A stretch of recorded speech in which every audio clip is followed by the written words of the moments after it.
Big shout out to today's video sponsor, Linsoul. Check out their fantastic deals in the links in the video description.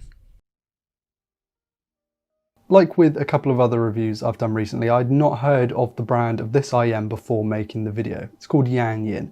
I have to admit, yeah, never heard of it before, but the Canon 2 are well regarded by many, and the Yanyin 1, which these replace, has been well regarded by most. So, are these any good? And as an outsider, can I recommend these? Well, let's find out. Hey guys, I'm Ryan Thomas, and a big thanks to Linsoul for sending out the Yanyin Canon 2. Check out links to Linsoul in the video description.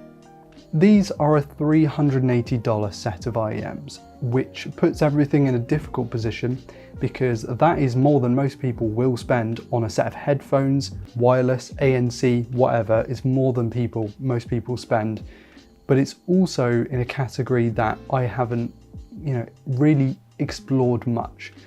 I've tried out the Oracle Mark IIs, which were a $600 pair. I've tried out the SA6 Ultras, which were a $600 pair. And these, sitting in between the Kiwi's Quintet, one of my favourites of all time, and the Oracle Mark IIs in terms of pricing, there's some stuff we need to talk about here. These are a single dynamic and 4BA, meaning that they're competing with a lot of hybrids in this market. Product presentation is excellent. You get the IEMs themselves, they're presented well. You get this really gorgeous sort of leather hard shell case that is far too big to carry around in a jean pocket, but maybe sort of a jacket pocket or a backpack.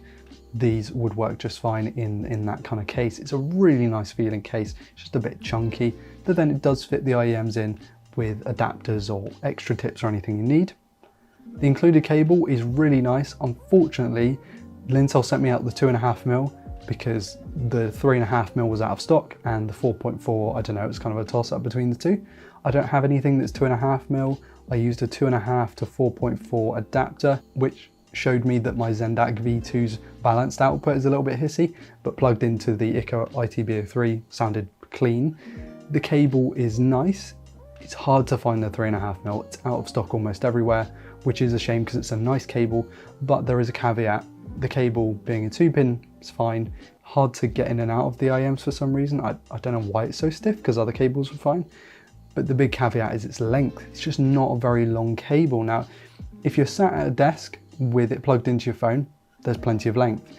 But if you're connecting to a computer, or you're sat, on an armchair and you've got a nice DAC amp next to you or something like that, there's just not really enough comfortable length, in my opinion, especially for $380, but the quality of the cable is nice. You get an included set, a very basic included set of silicone ear tips, which I find to be just fine. I tend to use the stock stuff anyway, just to make sure that there's sort of as close to an authentic experience as I can get.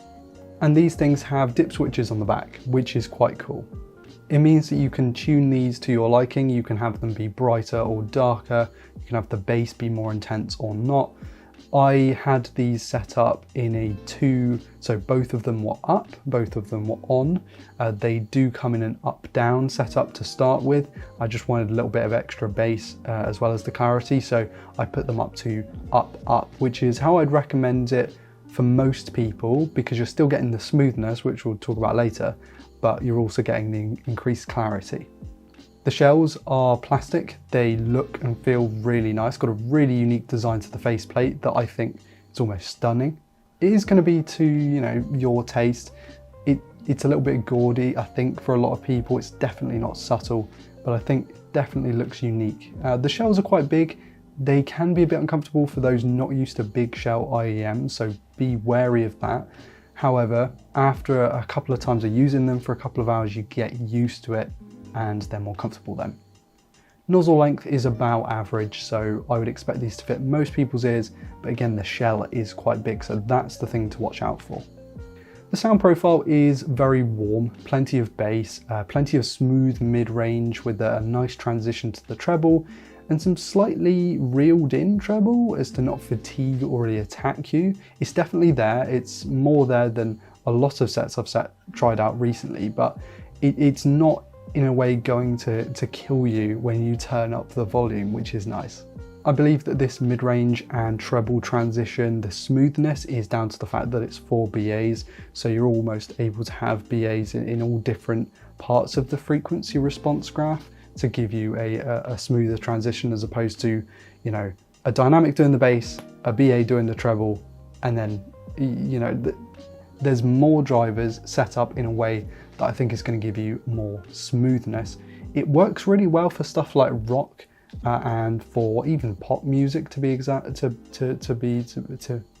To be honest, it doesn't really sound. It sounds natural. It doesn't sound overbearing. It's not complicated. The technical ability, the quickness to the ability to sort of transition is definitely more than you get in most $200 sets, and that's probably one of the best attributes of the Canon 2.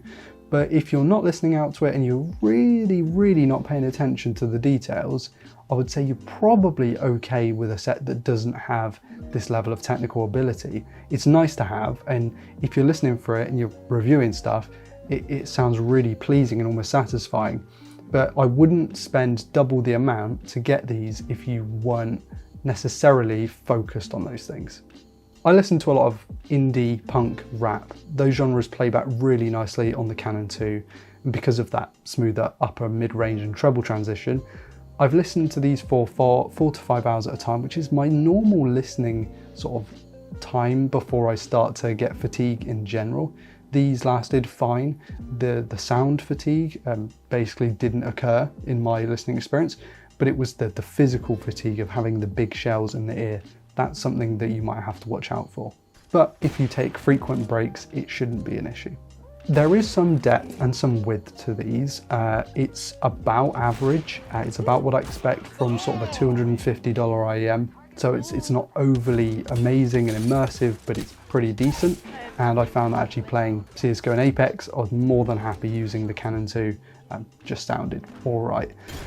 So overall then, you know, these have the tin P2s, the orchestra lights, the quintet. There's a lot going on in this price category and just below the price category of the Canon 2.